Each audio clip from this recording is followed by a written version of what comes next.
Hello everyone. My name is Ashutosh Tiwari, roll number 21GG10008, and here is my DIY assignment 2. So as you can see, I have used Tinkercad to create this circuit. I have connected multiple resistors to my Arduino Uno kit. As you can see, I have also used white breadboard, which I have connected to multiple LEDs. As you can see, I have used one green LED and multiple red LEDs.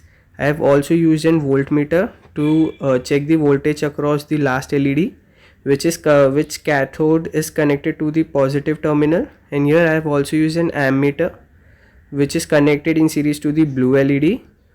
And as you can see, the blue LED is connected via a push button. And here I have also used the resistor, and as you can see, as soon as I will click on the push button while the stimulation, the circuit will get completed and the blue LED should glow.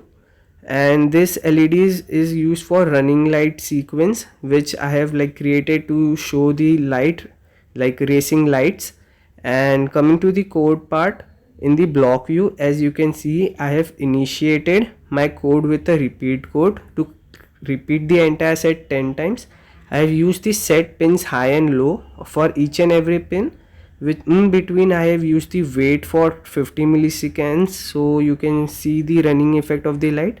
Coming to the code part, here you can see the pin modes. The pins I have used 13 to 4, like 4 to 13, and digital write delay. It is just the representation of the block view in the as a codes. Let's begin with the simulation part. So here you can see it's running very well.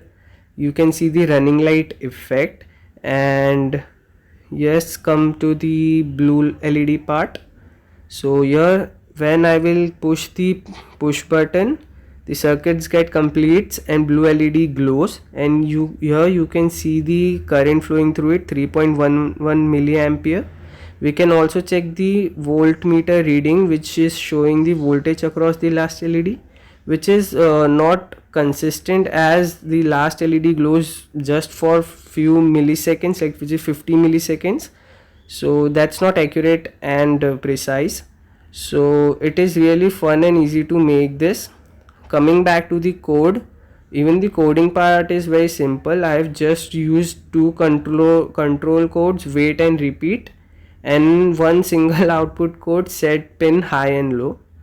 So it is very easy to make and it was really fun. Let's stop the simulation. Thanks for watching.